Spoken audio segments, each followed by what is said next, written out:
તો દાહોદ લોકસભા બેઠક પર મતદાનમાં બૂથ કેપ્ચરિંગ મામલે ચૂંટણી પંચે મહત્વનો નિર્ણય લીધો છે।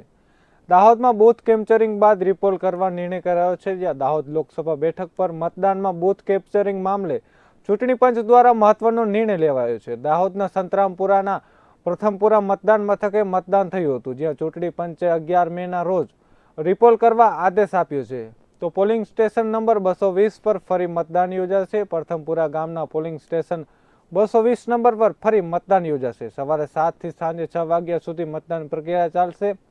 તો આ બૂથના તમામ મતદારોને રજા પણ આપશે। દાહોદ બૂથ કેમ્પરિંગ મુદ્દે સંયુક્ત મુખ્ય ચૂંટણી અધિકારી એબી પટેલનું નિવેદન સામે આવ્યું છે। તેમણે કહ્યું છે કે દાહોદ પીસીની સંતરામપુરામાં પોલિંગ બૂથનો વિડીયો ધ્યાને આવ્યો હતો, જ્યાં પ્રાથમિક તપાસમાં બૂથ કેપ્ચરિંગનો કિસ્સો જણાય છે, જેને લઈ એસપી અને કલેક્ટરની સાથે ચર્ચા કરી છે અને એફઆઈઆર થઈ રહી છે। આ મામલે કુલ 5 કર્મચારીઓને સસ્પેન્ડ કરાયા છે અને તેમની સામે તપાસ શરૂ કરાઈ છે।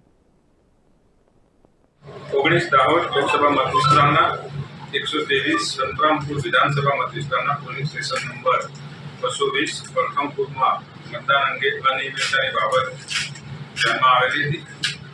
આ અનિયમિતતા અંગેની જાણ થવા સાથે રિટર્નિંગ ઓફિસરનો રિપોર્ટ માંગવામાં આવ્યો અને એમના રિપોર્ટ ગઈકાલે સાંજે મળ્યા બાદ ઇલેક્શન કમિશનને રિપોર્ટ સુપ્રત કરવામાં આવ્યો।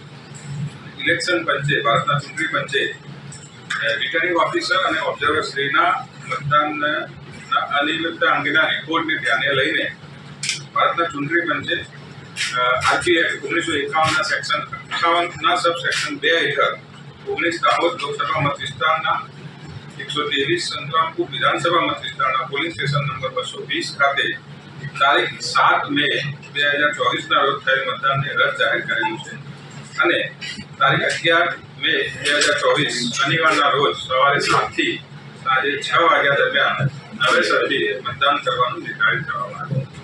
સંબંધિત ઘટના અંગે presiding officer, assistant presiding officer અને 2 પોલિંગ ઓફિસર તેમજ 1 પોલીસ કોન્સ્ટેબલને પણ સસ્પેન્ડ કરવામાં આવ્યા છે।